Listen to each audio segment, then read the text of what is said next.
So ayun po, kakabalik lang natin at naubusan tayo ng materyales. Kasama natin si Ate Queen.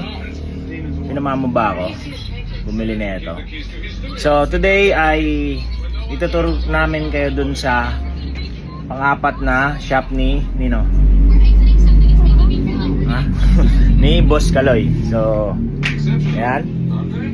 Yung ating cutter. Yung ating mga sticker.